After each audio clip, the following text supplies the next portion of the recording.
ಜೀನಾಗೆ ಸಂಪಾದಕತ್ವದಲ್ಲಿ ಜಿಎನ್ಎಸ್ news ಸಾಗರಿಸುತ್ತದೆ ಆಚೆ ಈಚೆ. ಸೋಮವಾರದ ನ್ಯೂಸ್ ಅಪ್ಡೇಟ್ಗೆ ತಮಗೆ ಸ್ವಾಗತ. ಮುಖ್ಯಾಂಶಗಳು. ಸಾಗರ ಮಾರ್ಕೆಟ್ ರಸ್ತೆ ಅಗಲೀಕರಣ ಸ್ಥಳಕ್ಕೆ ಶಾಸಕ ಬೇಳೂರು ಭೇಟಿ. ಅಗಲೀಕರಣಕ್ಕೆ ಮಾರ್ಕಿಂಗ್. 2 ವರ್ಷಗಳಿಂದ ಕೇಂದ್ರ ಸರ್ಕಾರ ರಸ್ತೆ ನಿರ್ಮಾಣಕ್ಕೆ ಹಣ ಕೊಟ್ಟಿಲ್ಲ. ರಾಜ್ಯ ಸರ್ಕಾರದ ಅನುದಾನದಲ್ಲಿ ರಸ್ತೆ ಮಾಡುತ್ತಿದ್ದೇವೆ. ವಾಟ್ಸಪ್ ಫೇಸ್ಬುಕ್ನಲ್ಲಿ ರಸ್ತೆ ಹೊಂಡಗುಂಡಿ ಎಂದವರಿಗೆ ರಸ್ತೆ ನಿರ್ಮಿಸಿ ಉತ್ತರ ಕೊಡುತ್ತೇವೆ ಎಂದ ಶಾಸಕರು. ವಿಶ್ವ ಇಂಜಿನಿಯರ್ ದಿನ. ಶಾಸಕರಿಂದ ಟಿಪಿ ರಮೇಶ್ ಮತ್ತು ಗುರುಕೃಷ್ಣ ಶೆಣೈಗೆ ಸನ್ಮಾನ. ಬ್ರಾಹ್ಮಣ ಅಭಿವೃದ್ಧಿ ಮಂಡಳಿ ಸದಸ್ಯರಾಗಿ ಮಾಲ್ತೇಶ್. ಶಾಸಕರಿಂದ ಅಭಿನಂದನೆ. ಸಮುದಾಯಕ್ಕೆ ಸಹಕಾರದ ಭರವಸೆ. ಈಗ ಸುದ್ದಿಯ ವಿವರ. 2 ವರ್ಷಗಳಿಂದ ರಸ್ತೆ ಅಭಿವೃದ್ಧಿಗೆ ಕೇಂದ್ರ ಸರ್ಕಾರ ಮತ್ತು ಸಂಸದರಿಂದ ನಯಾ ಪೈಸೆ ಹಣ ಬಂದಿಲ್ಲ. ರಾಜ್ಯ ಸರ್ಕಾರದ ಪ್ರಗತಿಪಥ ಯೋಜನೆಯಡಿ ರಸ್ತೆ ಅಭಿವೃದ್ಧಿ ಕೆಲಸ ಮಾಡಲಾಗುತ್ತಿದೆ. ಕೇಂದ್ರದ ಈ ಧೋರಣೆಗೆ ನಾವು ಹೆದರುವುದಿಲ್ಲ ಎಂದು ಶಾಸಕ ಹಾಗೂ ಅರಣ್ಯ ಕೈಗಾರಿಕಾ ಅಭಿವೃದ್ಧಿ ನಿಗಮದ ಅಧ್ಯಕ್ಷ ಗೋಪಾಲಕೃಷ್ಣ ಬೇಳೂರು ತಿಳಿಸಿದರು. ಸಾಗರದ ಪ್ರವಾಸಿ ಮಂದಿರದ ಸಭಾಂಗಣದಲ್ಲಿ ಸೋಮವಾರ ರಾಷ್ಟ್ರೀಯ ಹೆದ್ದಾರಿ, ಪಿಡಬ್ಲ್ಯೂಡಿ ಮತ್ತು ಸಣ್ಣ ನೀರಾವರಿ ಇಲಾಖೆಯ ಪ್ರಗತಿ ಪರಿಶೀಲನೆ ನಡೆಸಿ ಮಾರ್ಕೆಟ್ ರಸ್ತೆ ಕಾಮಗಾರಿ ಸ್ಥಳ ವೀಕ್ಷಣೆ ಮಾಡಿ ಅವರು ಮಾತನಾಡುತ್ತಿದ್ದರು. ಈ ಸಂದರ್ಭದಲ್ಲಿ ಗಣಪತಿ ಮಂಡಗಳಲ್ಲಿ ಚಂದ್ರಪ್ಪ, ಚೇತನ್ ರಾಜ್ ಕಣ್ಣೂರು, ಹಮೀದ್, ಉಮೇಶ್ ಇನ್ನಿತರರು ಹಾಜರಿದ್ದರು. ಕ್ಲಿಯರ್ ಆಗಬೇಕು ಮತ್ತು ಮಾರ್ಕೆಟ್ ರಸ್ತೆ ಈಗಾಗಲೇ ಹೊಡಿಲಿಕ್ಕೆ ಟೆಂಡರ್ ಆಗಿದೆ.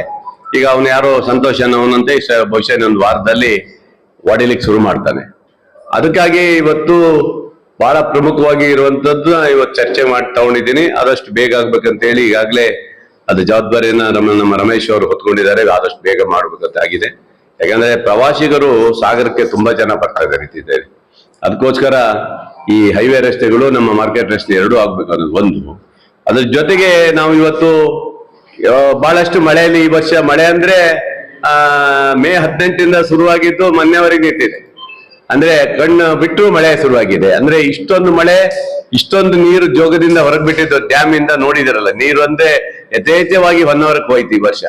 ಅಂದ್ರೆ ಅಷ್ಟು ಮಳೆ ಆಗಿದೆ ಇವತ್ತು. ಭಾರಿ ಮಳೆ ಈ ವರ್ಷ. ಹತ್ತತ್ರ 30 ವರ್ಷದ ಮಳೆ ಆಗಿದೆ ಅಂತಲ್ಲಿ ಹೇಳ್ತಾರೆ ಒಂದು ಆಗಿರೋದು. ಅದರಿಂದ ಏನಾಗಿದೆ, ಬಹಳಷ್ಟು ಜಡ್ಪಿ ರಸ್ತೆಗಳು ಮತ್ತು ನಮ್ಮೆಲ್ಲಾ ರಸ್ತೆಗಳು ಹೊಂಡ ಬಿದ್ದು ಹೋಗಿದೆ, ಸ್ವಲ್ಪ ಹಾಳಾಗಿ ಹೋಗಿದೆ, ಕಿತ್ತೋಗಿದ್ದಾವೆ. ಯಾಕಂದ್ರೆ ಸಹಜವಾಗಿ ಜಲ ಜಾಸ್ತಿ ಬಂತು ಈ ಸರಿ. ಅಂದ್ರೆ ನೀರು ಬಹಳ ಹೆಚ್ಚಾಗಿದ್ದರಿಂದ ಜಲ ಜಾಸ್ತಿಯಾಗಿ ಹೋಗಿದೆ.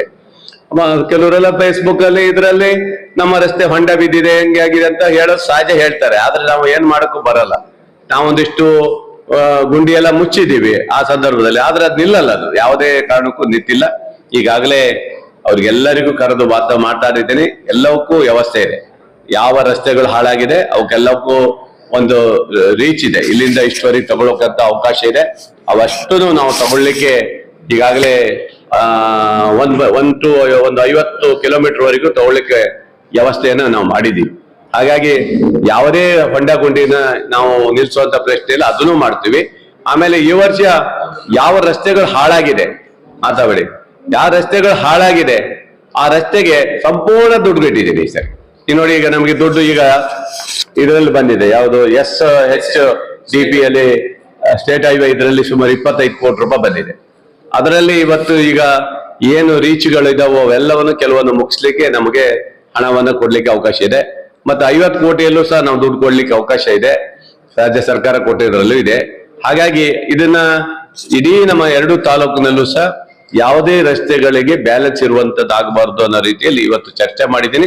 ಅಷ್ಟು ರಸ್ತೆಗಳು ಸಹ ನಾನು ರೆಡಿ ಮಾಡ್ಕೊಡ್ಬೇಕು ಅನ್ನೋದು ಈಗ ತಾಲೂಕಿನ ಅಭಿವೃದ್ಧಿ ದೃಷ್ಟಿಯಲ್ಲಿ ಇಟ್ಟಿದ್ವಿ. ಅದಕ್ಕೆ ಹಣನೂ ಇದೆ ಮತ್ತು ಕೆಲಸನೂ ಮಾಡ್ಲಿಕ್ಕೆ ನಮ್ಮ ಮುಂದೆ ಇನ್ನೊಂದು ತಿಂಗಳ ಹೋಗ್ಬೇಕು. ಇನ್ನೂ 1.5 ತಿಂಗಳ ಮಳೆ ಎಲ್ಲ ಸ್ವಲ್ಪ ಕಮ್ಮಿ ಆಗ್ಬೇಕು. ಯಾಕಂದ್ರೆ ಮಳೆ ಹೇಳಕ್ಕಾಗಲ್ಲ, ಒಂದೊಂದ್ಸರಿ ಕಂಟಿನ್ಯೂ ಬಂದ್ಬಿಡುತ್ತೆ. ಅದರಿಂದ ಆಗಿದೆ. ಆಮೇಲೆ ಪ್ರಗತಿ ಪಥ ರಸ್ತೆ 30 ಕಿಲೋಮೀಟರ್ ಆಗಿದೆ. ಅದಕ್ಕೂ ಸಹ 20 ಕೋಟಿ ರೂಪಾಯಿ ಬಿಡುಗಡೆ ಆಗಿದೆ. ಅದು ಈಗಾಗಲೇ ಟೆಂಡರ್ ಶುರುವಾಗ್ತಾ ಇದೆ. ಅದನ್ನು ಸಹ ಮುಂದಿನ ಹಂತದಲ್ಲಿ ಒಳ್ಳೆ PMJC ಬರ್ತಾ ಇಲ್ಲ. ಈಗ ನಿಮ್ಗೆ ಗೊತ್ತಿದೆ, 2 ವರ್ಷ ಆಯ್ತು ನಾವು ಸರ್ಕಾರ ಬಂದಾಗಿಂದ ಒಂದೇ ಒಂದು PMJC ರಸ್ತೆಯನ್ನ ಕೇಂದ್ರ ಮತ್ತು MP ಅವ್ರು ಕೊಡ್ಲಿಲ್ಲ. ಇವತ್ತಿಗೂ ಅದು ದುಡ್ಡು ಬರ್ಲಿಲ್ಲ.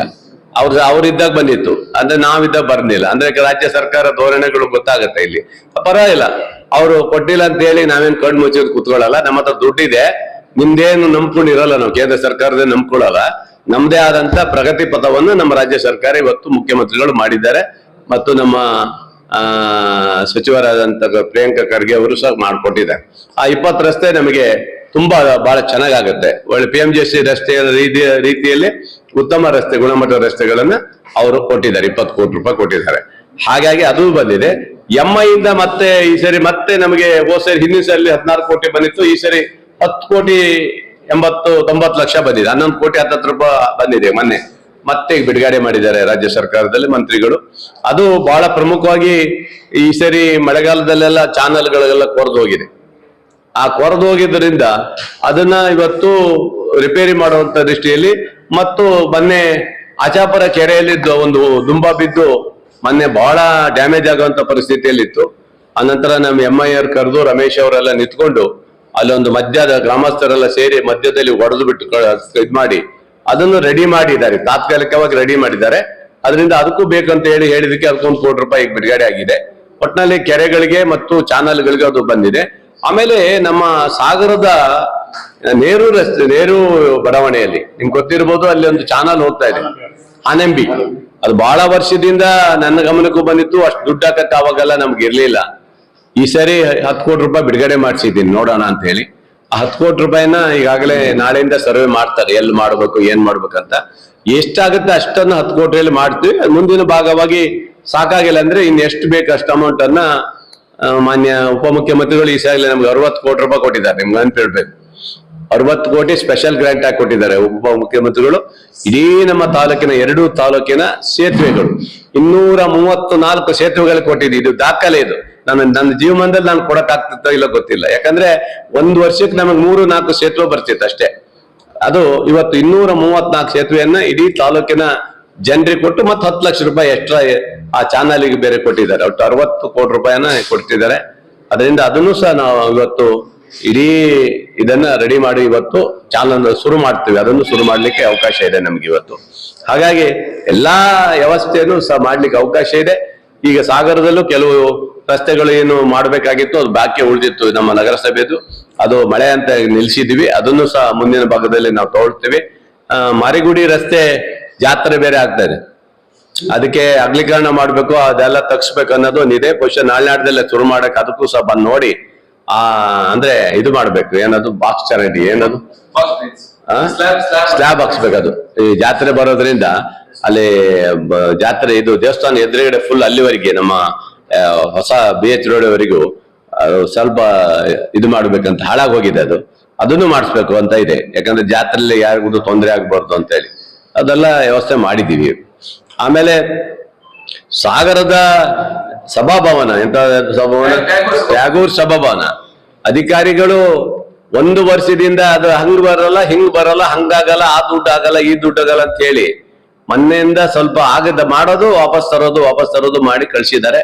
ಈಗ ಅದಕ್ಕೊಂದು ಹಂತ ತಂದಿದೀವಿ. ಈಗ ಅದು ನಾವ್ ಹೇಳಿದ್ದವ್ರಿಗೆ, ನೀವು ದುಡ್ಡು ನೀವೇ ಕೊಡ್ಬೇಡಿ, ದುಡ್ಡು ನಮ್ಮ ಹತ್ರ ಇದೆ, ನೀವು ಯಾಕೆ ಅದೊಂದು ಒಂದು ಇದು ಮಾಡಿ ಕೊಡ್ಲಿಕ್ಕೆ, ಆದೇಶ ಕೊಡ್ಲಿಕ್ಕೆ ಇಷ್ಟೆಲ್ಲ ಸದಾಶಿವ ಇದ್ದಾರೆ ಅಂತ ಹೇಳಿ ಗಲಾಟೆ ಮಾಡಿ ಬಂದಿದ್ದೀವಿ.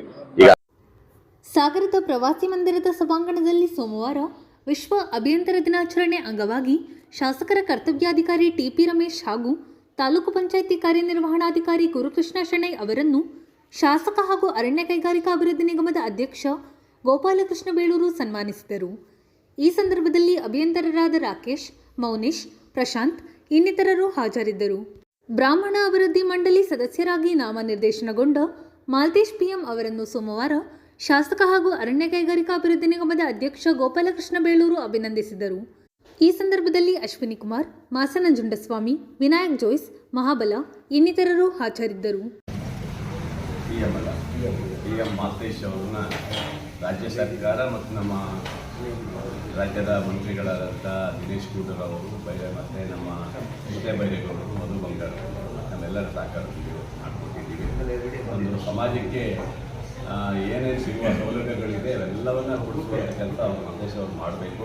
ಯಾಕಂದರೆ ಅವ್ರು ಮಾಡಿರೋದೇ ಒಂದು ಸಮಾಜವನ್ನು ಏಳಿಗೆ ಮಾಡುವಂಥದ್ದು, ಸಮಾಜ ಉದ್ಧಾರ ಮಾಡುವಂಥ ಕೆಲಸಕ್ಕಾಗಿ ಇವತ್ತು ಅವರಿಗೆ ಕೊಟ್ಟಿದ್ದಾರೆ. ಅವರ ಅಧ್ಯಕ್ಷರು, ಪದಾಧಿಕಾರಿಗಳು ಏನಿದ್ದಾರೆ ಆ ಬ್ರಾಹ್ಮಣ ಸಮಾಜವನ್ನು ಮೇಲೆತ್ತುವಂಥ ಕೆಲಸ ಮಾಡಬೇಕು. ಅವ್ರಿಗೆ ವಿದ್ಯಾರ್ಥಿ ವೇತನ ಇರ್ಬೋದು, ಇನ್ನೊಂದಿರ್ಬೋದು, ಮೂಲ ಸೌಕರ್ಯಗಳು ಏನೇನು ಕೊಡಬೇಕು ಅವೆಲ್ಲ ಮಾಡಲಿಕ್ಕೆ ವ್ಯವಸ್ಥೆ ಆಗಬೇಕು. ಸಾಗರದಲ್ಲಿ ಏನು ಆಗಬೇಕನ್ನೋದನ್ನ ಈ ಜಿಲ್ಲಾಧಿಕಾರಿ ಮೂಲಕ ನಾನು ಅವರಿಗೆ ಎಲ್ಲ ರೀತಿಯ ಸಹಕಾರ ಕೊಡ್ತೇನೆ. ಆ ಸಮಾಜಕ್ಕೆ ಏನು ಸೌಲಭ್ಯ ಸಿಗಬೇಕು ಅವೆಲ್ಲ ಕೊಡಿಸುವಂಥ ಕೆಲಸ ಇವ್ರು ಮಾಡಬೇಕು. ಅವರಿಗೆ ಅಭಿನಂದನೆ ಸಲ್ಲಿಸ್ತೀನಿ. ಇದು ಸೋಮವಾರದ ಸಮಗ್ರ ಸುದ್ದಿ. ನಿರಂತರ ಸುದ್ದಿಗಾಗಿ ನೋಡ್ತಾ ಇರಿ GNS ನ್ಯೂಸ್. ನಮಸ್ಕಾರ.